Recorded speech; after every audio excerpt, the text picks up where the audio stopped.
Hey everyone, it's Sunny here, and today we're going to talk about leveraging your uniqueness in marketing.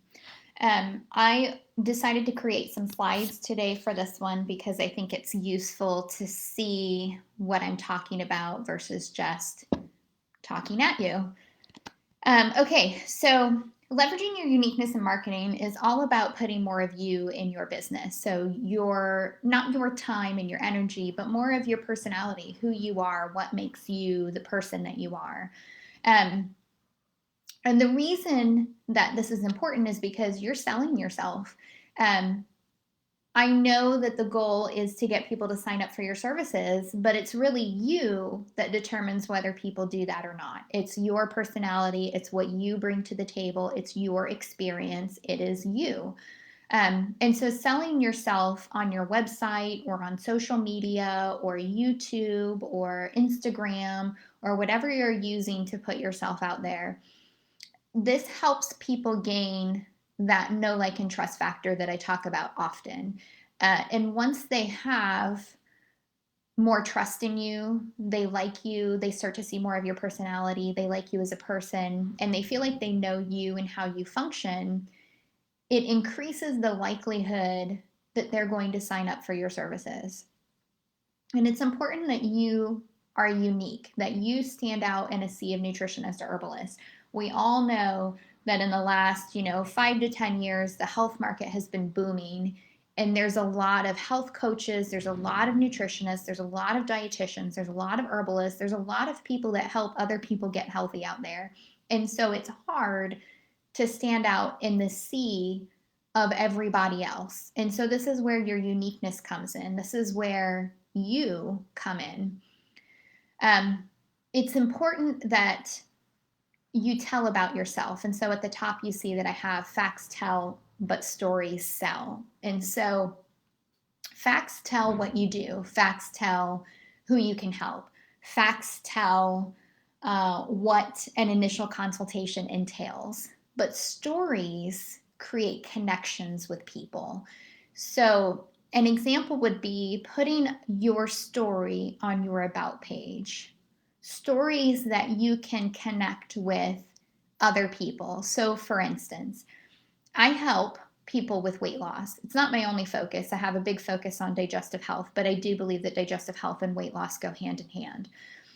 And I don't do weight loss in the traditional sense of having people count calories. I do a lot of intuitive eating, if you will, but I don't really call it intuitive eating because I don't always follow intuitive eating principles. But it's a lot of getting people back in tune with what their body needs, listening to their satiety and their hunger cues, understanding their fullness, which I understand, is a lot of intuitive eating, understanding where their cravings are coming from, things like that. So, and I've been pretty successful in this realm of dieting, not dieting. And so on my about page, I create a connection with women that want to lose weight by sharing my own dieting history. I share literally every fad diet I have ever been on, and the list is lengthy. And so sharing that story helps create that connection, in that a woman reading my about page, thinking about the next diet that they're going to go on, can understand that I get where they're sitting at right now. They understand that I get how they feel. I get what's going on in their head because they've been there. Now, I understand that, that's not always the case. We don't always help people in the realm that we are sitting in, and that's okay.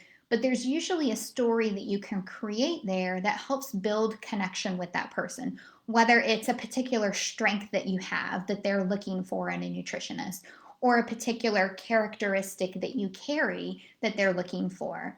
So think about stories that you can tell throughout your website or on social media, or if you're doing YouTube or podcasting or anything like that.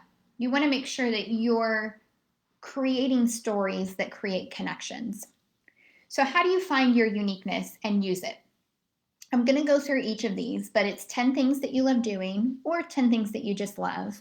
You're going to take a test to find your top 5 strengths, and you're going to ask, You are going to ask people what they see in you, what they see that your top three unique characteristics or strengths are. And you're going to wrap these into stories so that you can connect more with your audience. Okay, so I'll give you the homework next. That is the next slide. But I want to talk about putting it all together first before I give you exactly how you do all this and kind of send you off on your way. So once you know what you love, what your strengths are, and what people see in you, you start to put it all together in actionable items that you can put in however you're putting yourself out there, whether it's in public presentations because you don't have a website, or it's on Facebook Lives or webinars, or just talking to people in day-to-day life. However you're putting yourself out there, we'll come up with an action plan on how you can put these things together to implement them. So these are the 3 actions that you can do. Like we talked about, 10 things that you love, taking the test, and 3 things that make you unique or make you stand out, or what people see in you. So here's an example. So I didn't list 10 things that I love, but I just listed 3 things that I love. So I love to help others. I love cupcakes, and I love science. On my test, a couple of things that came up. So these aren't all 5, but these are, 3 that I saw that really resonate with me is consistency. I truly believe in consistency in how others are treated, in how business is ran. So there's kind of a lot of consistency across the board in what I believe in. One of my strengths is how I deal with problems. I'm a good problem solver. I am able to help other people uncover baseline issues and come up with ways to problem solve. And I'm good at searching for reasons or causes. And I think this goes kind of in my love for science, that I love to understand. And it's funny because I think that my husband gets annoyed at this, that I am like a toddler and I ask, why? Why? But why? Because I have to understand. I have that deep urge to know how things function, to know what makes people tick, to know why things, happen the way that they happen, or why people do the things that they do. And so when I did this poll, and I did this many moons ago, but I was pretty surprised at people's responses. And I posted this on Facebook. So you can do this in email, you can do it on Facebook, you can just ask people, you can do it in whatever medium you feel suits you best. But I did it on Facebook because, quite honestly, that's how I connect with most people. I'm not a big, because I'm fairly introverted, I'm not a big social gathering type of person. So I asked, I explained what I was doing, that this was, for a homework assignment, and that I wanted to know what were the top 3 characteristics that people saw in me. And this was by and large what people said. So there were some outliers, but for the most part, people came back with my intelligence, my sense of humor, and my drive or perseverance in life, business, things, anything in general. And so kind of how I wrap this about, so I put this, I sprinkle it throughout my business everywhere, but by and large on my About page, where I shared my story to connect with my client base more, I also shared for my love of cupcakes. And I think this is important because, when people diet consistently, they have these no-go foods, these foods in their mind that are bad, that they can't ever have. And so I put that I love cupcakes. I don't know why I love cupcakes. I wish I knew, but my gut tells me it's because it's a individual sized piece of deliciousness that's just for me.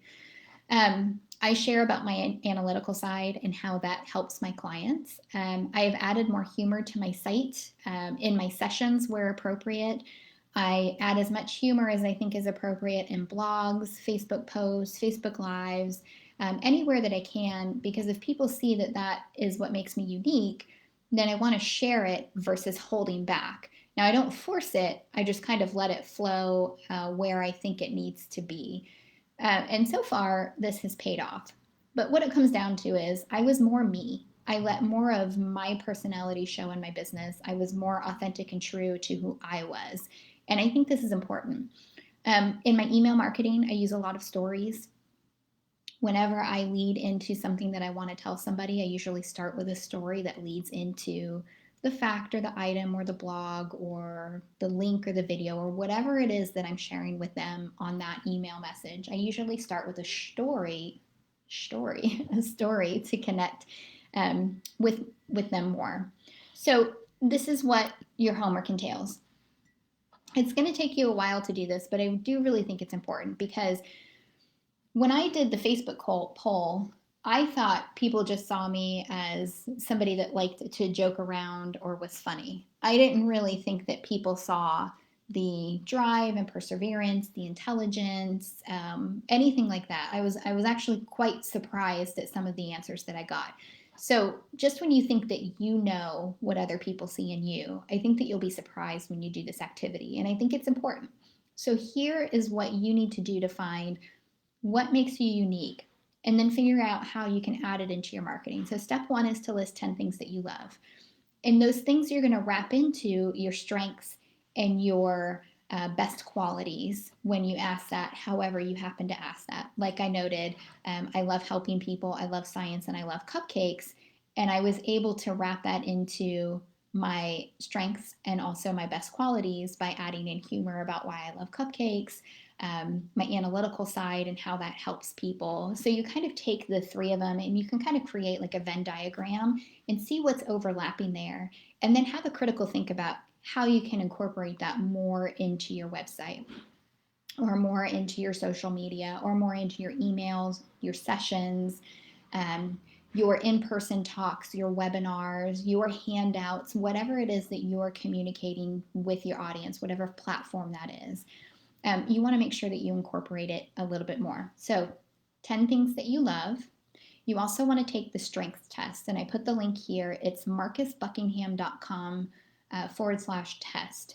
It is a free test. It will give you your top 5 strengths, and they come in like weird titles, but they break it down and explain what that title means. Pick out the words in there that you think best resonate with you on those strengths. And then ask people that are close to you what your 3 best qualities are. Send out an email to friends and family, post it on Instagram, post it on Facebook, ask people in person, whatever you think is best. But you want to make sure that you get in front of quite a few people. You know, asking 1 or 2 people what your best qualities are is probably not going to give you a true show presentation as to what your best qualities are, because what my husband says my best qualities are may not be what 30 other people on Facebook thought my best qualities were. So I think it's important to kind of, get as much feedback there as possible. And then based on what you learn, pick 3 things that you can do to make your business more unique to you.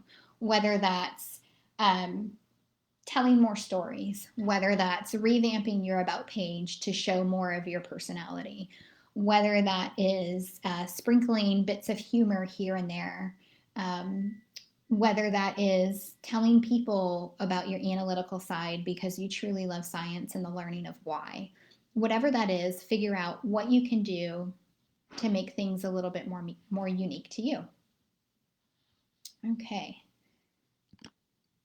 Well, that is it.